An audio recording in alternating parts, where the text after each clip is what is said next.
Before we begin, I would like to address the book and movie enjoyers. You're in denial.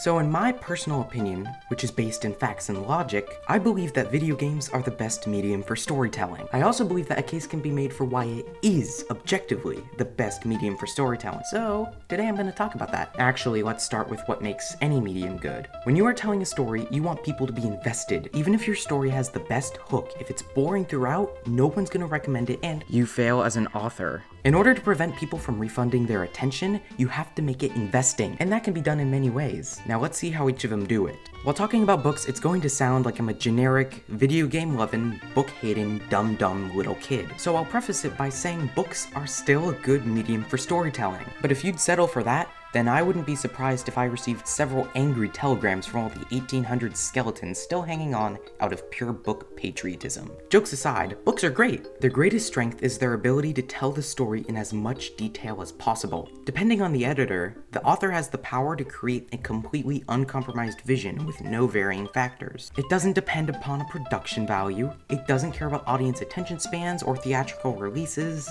it doesn't care about overpaid celebrity actors, and it doesn't need to rely on anything other than the author's writing ability. The author can slow down or speed up time as much as they please to better convey the emotional highs and lows of the characters, or the action which they painstakingly describe. You could spend days reading a good book and absorbing it in its entirety, but there are a few downsides. As previously alluded to, everything in a book needs to be painstakingly described, from the bustling market or the centerpiece location of a book to what the characters are wearing down to the thread count and every thought that crosses the main character's mind at any given microsecond. Sometimes authors do this on purpose, but I've noticed consistently in every book I've read, there are at least a few sections where the author waffled up a storm of nonsense and words upon words. Maybe I'm just a dum-dum, but I've noticed that authors enjoy writing in a way most commonly associated with what high school English teachers want to get out of you. Introspection and philosophy are nice, but if I have to reread the sentence a number of times in the double digits while constantly referencing English syntax rules, looking up the definition of Oxford comma, and then taking notes on run-on sentences the length of a page, then maybe I don't need to read your book,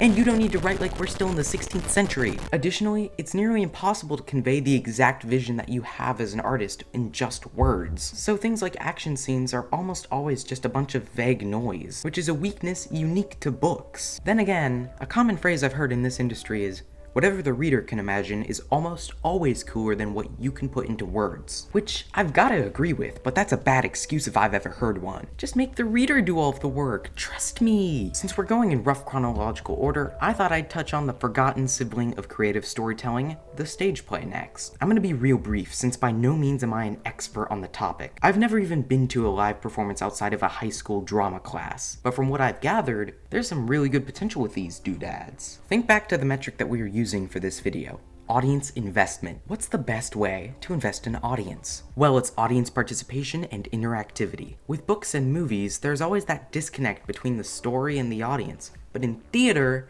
there's a magical thing known as the fourth wall. Whether or not it gets broken doesn't matter. All that matters is that it exists and makes the action feel that much closer, way closer than a piece of paper or a screen ever could. That's where the flaw of theater comes into play though. It's bound to reality. There's only so much props and stage effects can do to immerse the audience in the world of the stage play. The remedy for this is a healthy dose of self-awareness. Also, the performance each night has so much soul and it varies night to night. I love it. Definitely not the best, but it's not trying to be. It knows what it can and can't do, and theater kids run wild with the creativity. Next on the list, movies, films, screenplays, and cinema. It's obviously a very good contender for best. Live action or animated? Doesn't matter. The biggest strength that a movie has over its book counterpart is the visual element. Many people don't have the strongest imaginations, and movies can help them out by filling in the blanks themselves. Through cinematography, action scenes and dialogue can seamlessly tell the story with expertly crafted scenes and subtle imagery or symbolism included, without the author having to tell you that it's there. The best movies don't waste your time and use the visuals to the best of their ability. In our modern day, special effects and CGI are used, sometimes too much, in order to realistically blend the actors with the unreal. Now for the bad stuff. As previously mentioned, movies have to consider the audience's attention span.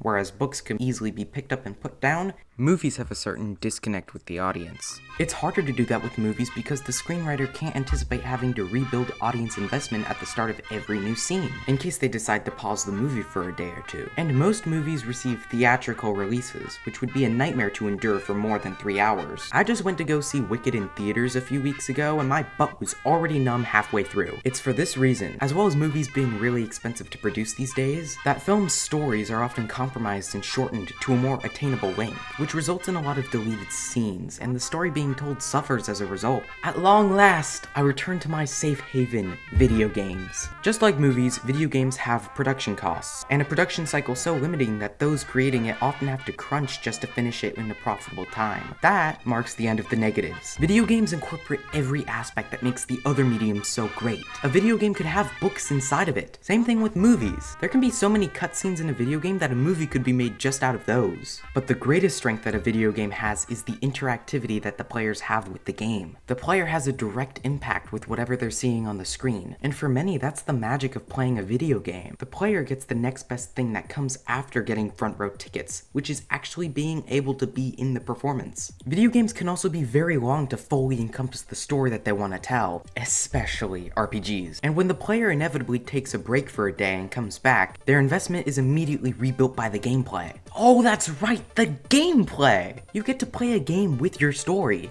Isn't that fantastic? Also, when you play through a game, not even beating it, just playing through it is enough to get a sense of achievement for having played the game and experienced the story up to this point. That doesn't typically happen in a book or a movie. After finishing one of those, what did you do? You just stood there not doing anything. But in a video game, the world was saved because of you. And lastly, everyone's experience with a game is likely to be unique, but similar enough to still connect with others over your shared experience regarding the game, but still different enough to have a distinct novelty to it. Your playthrough was done your way, and no one else did exactly everything you did. Then you can play it again and do it completely differently, all the while enjoying the marvelous story and fantastic gameplay. What more could you ask for? Thank you very much for listening to my opinions. I hope you agree. Please don't take anything in this video too personally if you didn't agree. I was being truthful in my opinion, but remember that I still love all of these mediums. I just love one more than the others. And I didn't even get to talk about graphic novels like comics or manga, or TV shows or tabletop role-playing games. Honestly, I could talk about this all day.